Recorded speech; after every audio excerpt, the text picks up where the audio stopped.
ሰላም ጤና ይስጥልን ውድ ሪፖርተር ተከታታዮች የሰዓቱን ዜናዎች ቀጥ ያሰማችኋለሁ። በቅድሚያም አርዕስተ ዜና። ከኦሮሚያ ክልል ተፈናቅለው በማዕከላዊ ኢትዮጵያ ክልል የሚገኙ ከ15000 የሚበልጡ ተፈናቃዮች ለመንግስት ጥሪ አቅርበዋል። በትግራይ የተጀመረው የሰራዊት ሰልፍ ዛሬም ቀጥሏል። ሌሎችንም ይዘናል። አብራችሁ ቆዩ። በካሬ 61000 ብር። ይህ የሚሆነው 100% ለሚከፍሉ ደንበኞቻችን ነው። ግንባታቸው ከ70% በላይ የተጠናቀቁት ፒያሳና አያት ላይ የሚገኙ የመኖሪያ ቤት አፓርታማዎች ሽያጭ ላይ ነን። በአንድ ጊዜ መክፈል ለማትችሉ ደንበኞቻችን በአንድ ዓመት ከ6 ወር በ10% ቅድመ ክፍያ ብቻ ከፍለው የሚያጠናቅቁበትን ሌላ ዕድል ይዘን ቀርበናል። ቀጠሮ ለማስያዝና ሳይቶቻችን ለመጎብኘት በ09 26 33 22 11 ይደውሉልን። ቴምፕ ፕሮፐርቲስ።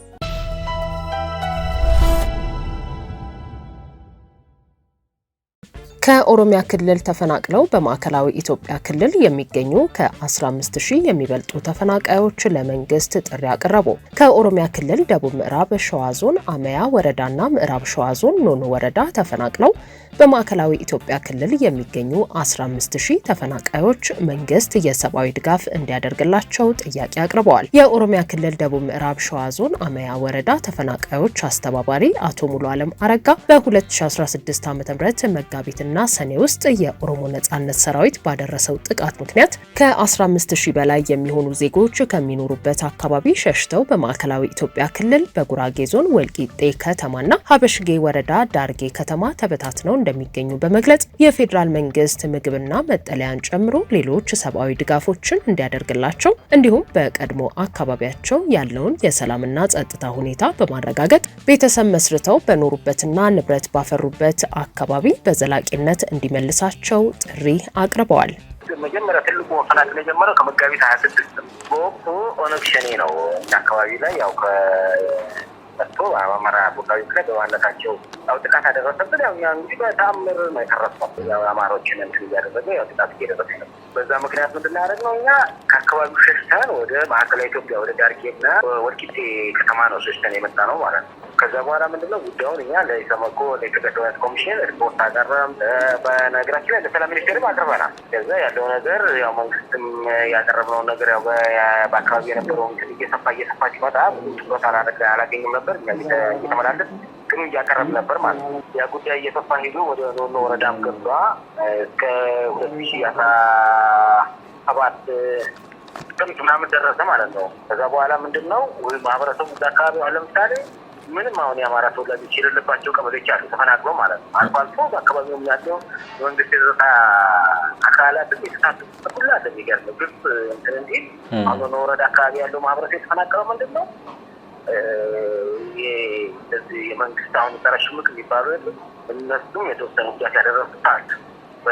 ማህበረሰቡ ከዛ አካባቢ ደግሞ እንግዲህ ወደ የት ገባ? ወደ ማዕከላዊ ኢትዮጵያ ክልል ወደ ዳርጌ ከተማና ወደ ሀበሽጌ ወረዳ ተራራሱ ማለት ከዛ ወልቂጤ ከተማ በዚህ ነው። ከዛ ያው ጉዳዩ እንግዲህ ከነ ኮሚሽን ጋር እየተመላለሱ እናደረግን። አሁን ሰሞኑን ስብሰባ እየተደረገ ነው። እዚህ አካባቢ አንድ ዓመት ከምናምን ከሆነ በኋላ ነው ደውቅና ግንቦ ወደዚህ ወደ ምዝገባ ምናምን መጥቷል። ያው እስካሁን ባለ ምንም አይነት እርዳታ ድጋፍ የለም ማለት ነው። በጥቃቱ ምክንያት አካባቢያቸውን ለቀው የተሰደዱ ተፈናቃዮች 30000 እንደሚሆኑ የገለጹት አስተባባሪው በማዕከላዊ ኢትዮጵያ ክልል ከሚገኙት በተጨማሪ ወደ ደቡብ ምዕራብ ኢትዮጵያ ክልል ሚዛን አማን ከተማና ወደ አማራ ክልል ደብረ ብርሃን፣ መካነ ሰላምና የጎጃም ዞን አካባቢዎች የተፈናቀሉ እንዳሉ አስረድተዋል። ለሰላም ሚኒስቴርና ለኦሮሚያ ክልል ጥያቄ ማቅረባቸውን ለኢትዮጵያ ሰብአዊ መብቶች ኮሚሽንና ለኢትዮጵያ ሰብአዊ መብቶች ጉባኤ ደግሞ አቤቱታ ማስገባታቸውን የተናገሩት አስተባባሪው በተለይም ከመንግስት በኩል እስካሁን ድረስ የተሰጣቸው መልስ አለመኖሩን ተናግረዋል። የኢትዮጵያ ሰብአዊ መብቶች ኮሚሽን ኢሰመኮ ከኦሮሚያ ክልል ደቡብ ምዕራብ ሸዋ ዞን አመያ ወረዳና ምዕራብ ሸዋ ዞን ኖኖ ወረዳ ተፈናቅለው በማዕከላዊ ኢትዮጵያ ክልል ከማህበረሰቡ ጋር ተቀላቅለው የሚኖሩ የሀገር ውስጥ ተፈናቃዮች የሰብአዊ መብቶች ሁኔታን አስመልክቶ ከህዳር 16 እስከ 21 ቀን 2017 ዓ.ም ባከናወነው ክትትል በለያቸው ግኝቶችና ባቀረባቸው ምክረ ሀሳቦች ላይ መስከረም 22 ቀን 2018 ዓ.ም በሆሳዕና ከተማ ባደረገው ውይይት የተፈናቃዮች ምዝገባ አለመደረጉ፣ ተፈናቃዮች መብቶቻቸውን ለመጠቀም የሚያስችሉ ሰነዶች አለማግኘታቸው፣ የጸጥታና ደህንነት ስጋት ያለባቸው መሆኑ ሰብአዊ ድጋፍና መሰረታዊ አገልግሎትን ጨምሮ ልዩ ድጋፍ ለሚሹ ተፈናቃዮች የተመቻቸ ሁኔታ አለመኖሩ እንዲሁም የዘላቂ መፍትሄ አማራጮችን የማፈላለግ ስራ በመንግስት በኩል አለመጀመሩ ሰኞ ጥቅምት 3 ቀን 2018 ዓ.ም ባወጣው መረጃ አስታውቋል። በኢትዮጵያ የሰብአዊ መብቶች ኮሚሽን የተፈናቃዮች ጉዳዮች ዳይሬክተር አቶ ምህረተአብ ገብረመስቀል የተፈናቃዮች ቁጥር አለመታወቁንና ምዝገባ አለመደረጉን ገልጸው እስካሁን በመንግስት በኩል የሰብአዊ ድጋፍ አልተደረገም ሲሉ ለሪፖርተር ተናግረዋል። ኖርማሊ ፕሮሰሱ ምንድነው የሚሆነው? ከዛ መንግስት ይመዘግብና ይሄን ያክል ተፈናቃዮች አሉ፣ ይሄን ያክል ድጋፍ ያስፈልጋቸዋል ይላል የወረዳው መንግስት። ከዛ ወደ ፌደራልና ከአቅሙ ከሆነ ያው እዛው እርዳታ ላይ ያደርግላቸው ይችላል። አይ አቅም አይደለም ካለ ደግሞ ሪፖርት ያደርጋል ፌደራልም እዚህ ያሉት መንግስታዊ ያለውን ተቋማት ጋር ሁኔታ አድርጎ ምላሽ ለመስጠት ይሞክራል። ካልተመዘገብክ ግን አትታወቅም፣ ካልታወቅ ደግሞ እርዳታውም አይሰጥም። ስለዚህ አቅም ያላቸው ብዙ አሉ። አቅም ያላቸው ራሳቸውን ይደጉማሉ። አቅም የሌላቸው ግን እስካሁን ያው ማህበረሰቡ ነበር ሲረዳቸው የነበረው ነው። የማዕከላዊ ኢትዮጵያ ክልል የአደጋ ስጋት ስራ አመራር ኮሚሽነር አቶ ማዕረጉ ማቴዎስ ለሪፖርተር እንደተናገሩት ከኢትዮጵያ ሰብአዊ መብቶች ኮሚሽን ጋር በጋራ በተደረገው ግምገማ የተፈናቃዮች ምዝገባ መደረግ ጀምሯል። ክልሉ ለተፈናቃዮች ለምን ድጋፍ አላደረገም ተብለው የተጠየቁት አቶ ማዕረጉ ተፈናቃዮቹ ከወልቂጤ ከተማ ሀበሽጌ ወረዳ እየተንቀሳቀሱ የሚኖሩና ተለይተው ተመዝግበው የተያዙ ባለመሆናቸው መሆኑን፣ ነገር ግን አሁን ምዝገባው ሲያልቅ ድጋፍ ለማድረግ እየተሰራ እንደሚገኝ አስረድተዋል። ከኦሮሚያ ክልል ጋር በጋራ በተቋቋመው ኮሚቴ አማካኝነት ውይይቶች መጀመራቸውን የጠቀሱት አቶ ማዕረጉ ትክክለኛውን የተፈናቃዮች መረጃ የማጥራት ስራ እየተከናወነ እንደሚገኝና ምዝገባው ከተጠናቀቀ በኋላ የተፈናቃይ አስተባባሪዎችና የሚመለከታቸው አካላት በጋራ በመሆን በዘላቂነት ወደ መጡበት ለመመለስ ስራው ይቀጥላል ብሏል።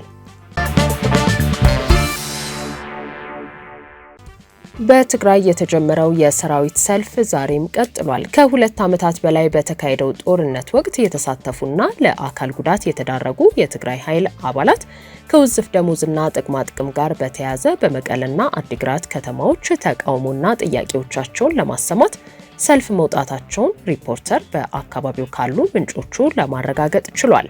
በተለይም በጦርነት ወቅት የአይን ብርሃናቸውን ያጡ የሰራዊቱ አባላት ትልቁን ቁጥር የሚይዙ ሲሆን በቂ ደሞዝ ይከፈለን፣ አስፈላጊው የሕክምናና የማገገም ድጋፍ ይደረግልን፣ የክልሉ ጊዜያዊ አስተዳደር የገባውን ቃል ያክብር የሚሉና ተያያዥ መልእክቶች ያላቸው ድምጾችን አሰምተዋል። የደሞዝ የመኖሪያ ቤት መስሪያ መሬትን ያካተተ ጥቅማጥቅም፣ የሕክምናና ማገገሚያ ድጋፎች የሰልፈኞቹ ዋነኛ አጀንዳዎች እንደሆኑም ተጠቁሟል። በተለይም በአዲግራት ከተማ መንገዶች በመዘጋታቸው የተሽከርካሪዎች እንቅስቃሴ መቋረጡን የገለጹት ምንጮቹ የከተማዋ ማዘጋጃ ቤትም ዝግ መሆኑን ተናግረዋል። በጉዳዩ ዙሪያ ሪፖርተር የትግራይ ጊዜያዊ አስተዳደር አመራሮችን ለማነጋገር ላለፉት 3 ቀናት ጥረት ቢያደርግም አልተሳካም። የትግራይ ክልል ጊዜያዊ አስተዳደር ፕሬዝዳንት ጽህፈት ቤት ትላንት ባወጣው መግለጫ የጊዜያዊ አስተዳደሩ ካቢኔ የትግራይ የጸጥታ ኃይል አባላትን መብቶችና ጥቅማጥቅሞች ለማስከበር ያስጠናው ክልላዊ ጥናት ተግባራዊ እንዲሆን መወሰኑን አስታውቋል። ካቢኔው ጉዳዩ የሚመለከታቸው አካላት የጸጥታ ኃይሉን አባላት መብቶችና ጥቅማጥቅሞች ለማስከበር የተረቀቀው ደንብ ተግባራዊ እንዲሆን የሚያስችሉ መመሪያዎችን እንዲያወጡ መወሰኑንም ገልጿል። የትግራይ ኃይሎች አርሚ 22 አባላት ከሰኞ ጀምሮ እስከ ትላንት ድረስ ለ3 ተከታታይ ቀናት ከወታደራዊ ካምፓቸው በመነሳት በመቀለ ከተማ አደባባዮች እንዲሁም የከተማዋ መውጫና መግቢያዎችን ዘግተው የቆዩ ሲሆን ትላንት ከሰዓት በኋላ ከፕሬዝዳንቱ ሌተናል ጀነራል ታደሰ ወረደ ጋር ከተወያዩ በኋላ በሰላም ወደ ካምፓቸው መመለሳቸውን የፕሬዝዳንቱ ጽህፈት ቤት ማስታወቁ ይታወሳል። ይህ በእንዲህ እንዳለ አረና ትግራይ ፓርቲ የሰራዊቱን አባላት ጥያቄዎች እንደሚደግፍ ዛሬ ባወጣው መግለጫ አስታውቋል።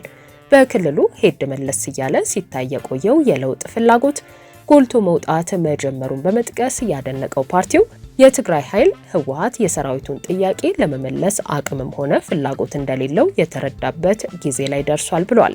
በመሆኑም የሰራዊቱን ጥያቄዎች በመደገፍ ከትግራይ ኃይሎች ጎን መታገሌን እቀጥላለሁ በማለት በመግለጫው አክሏል። በካይሮ በስራ ጉብኝት ላይ የሚገኙት ጀነራል አብዱልፈታህ አልቡርሃን በአባይ ግድብ ዙሪያ በጋራ መስራት እንደሚቀጥሉ ከግብጽ አቻቸው ጋር ተናገሩ። የግብፁ ፕሬዝዳንት አብዱልፈታህ አልሲሲና የሱዳን ሉዓላዊ ምክር ቤት ሊቀመንበር አብዱልፈታህ አልቡርሃን በካይሮ ተገናኝተው በቅርቡ በዋሽንግተን ሊካሄድ ቀጠሮ የተያዘለትን የሱዳን የሰላም ድርድር እንዲሁም የታላቁ የኢትዮጵያ ህዳሴ ግድብ ጉዳይ ላይ ውይይት ማካሄዳቸው ታውቋል። በውይይታቸውም በአባይ ወንዝ ጉዳይ ላይ የታዩ አዳዲስ ለውጦችን የዳሰሰ ነው የተባለ ሲሆን ሁለቱም መሪዎች በአባይ ወንዝ ላይ ከዓለም አቀፍ ህግ ጋር የሚጋጭ ማንኛውንም አይነት እርምጃ እንደማይቀበሉ አስታውቀዋል ሲሉ ከካይሮ የወጡ ዘገባዎች አመላክተዋል። የሱዳኑ መሪ አልቡርሃን የኢትዮጵያን ግድብ በተመለከተ ግብጽና ሱዳን ያላቸውን የጋራ አቋም የጸና ነው ብለዋል የተባለ ሲሆን ሁለቱ ፕሬዝዳንቶች የጋራ የውሃ መብቶቻቸውን ለማስጠበቅ የምክክርና የማስተባበር ስራዎችን በጋራ አጠናክረው ለመቀጠል እንደተስማሙም ተገልጿል። መሪዎቹ የግብጽ የውጭ ጉዳይ ሚኒስትር ባድር አብደላቲና የመረጃና ደህንነት አገልግሎት ኃላፊ እንዲሁም ከሱዳን የውጭ ጉዳይ ሚኒስትርና የብሔራዊ ደህንነት ዳይሬክተር በተገኙበት እንደሆነ ውይይቱን ያደረጉት ዘገባዎቹ ጠቁመዋል። የግብጽ መንግስት አሁንም እጄን አጣጥፌ አልቀመጥም በማለት በአሜሪካ በኩል እንዲሁም በሌሎች ጥምረቶች በኢትዮጵያ ላይ ጫና ለመፍጠር የሚያደርገውን እንቅስቃሴ የኢትዮጵያ መንግስት ማውገዙ ይታወሳል። በዚህ ሳምንት ከሪፖርተር ጋር ቆይታ ያደረጉት የውሃ ሀብት ተመራማሪና አማካሪው አቶ ፈቅ አህመድ የኢትዮጵያ መንግስት ውንጀላዎችንና ሐሰተኛ መረጃዎችን በሩቁ አልቀበልም ከማለት ባለፈ የግብጽን አካሄድ ቀድሞ በመተንበይ አስፈላጊውን እርምጃ እየወሰዱ መሄድ ያስፈልጋል ማለታቸውም አይዘነጋም። ውድ የሪፖርተር ተከታታዮች የሰዓቱ ዜናዎቻችን እነዚህ ነበሩ። ስላደመጣችሁን ከልብ እናመሰግናለን።